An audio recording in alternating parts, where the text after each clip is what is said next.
Jean, chapitre 3. Or, il y avait parmi les pharisiens un homme du nom de Nicodème, un chef des Juifs.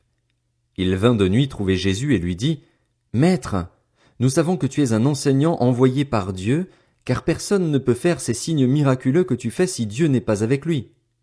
Jésus lui répondit, en vérité, je te le dis, à moins de naître de nouveau, personne ne peut voir le royaume de Dieu. Nicodème lui dit, Comment un homme peut-il naître quand il est vieux? Peut-il une seconde fois entrer dans le ventre de sa mère et naître? Jésus répondit, En vérité, je te le dis, à moins de naître d'eau et d'esprit, on ne peut entrer dans le royaume de Dieu. Ce qui est né de parents humains est humain, et ce qui est né de l'esprit est esprit. Ne t'étonne pas que je t'ai dit, il faut que vous naissiez de nouveau. Le vent souffle où il veut, et tu en entends le bruit, mais tu ne sais pas d'où il vient, ni où il va. C'est aussi le cas de toute personne qui est née de l'esprit.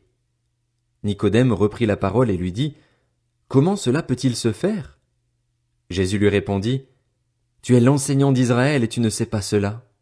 En vérité, je te le dis, nous disons ce que nous savons et nous rendons témoignage de ce que nous avons vu, et vous ne recevez pas notre témoignage.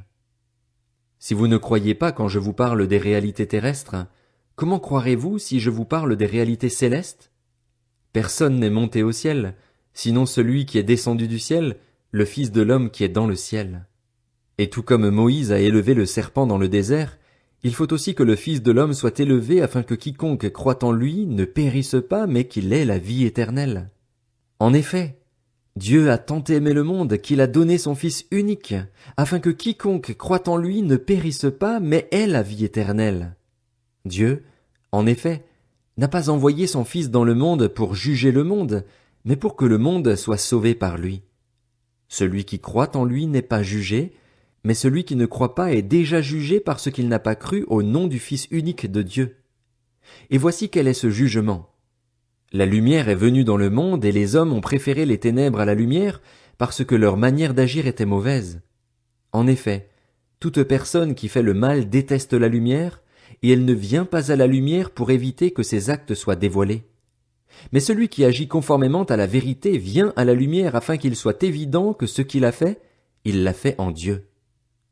Après cela, Jésus, accompagné de ses disciples, se rendit en Judée. Il y séjourna avec eux et il baptisait.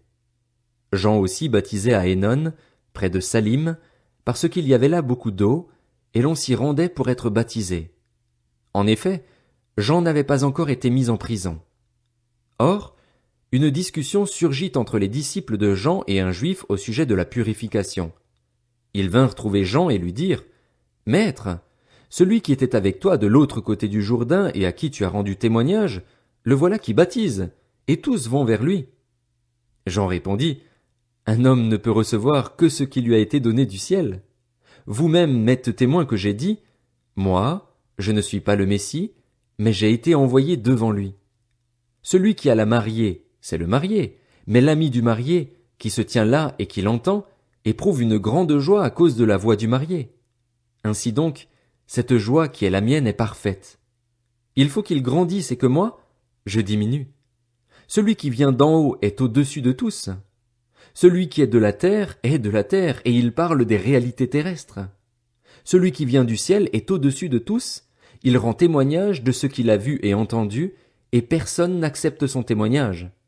Celui qui a accepté son témoignage a certifié que Dieu est vrai. En effet, celui que Dieu a envoyé dit les paroles de Dieu, parce que Dieu lui donne l'Esprit sans mesure. Le Père aime le Fils et a tout remis entre ses mains. Celui qui croit au Fils a la vie éternelle. Celui qui ne croit pas au Fils ne verra pas la vie, mais la colère de Dieu reste au contraire sur lui.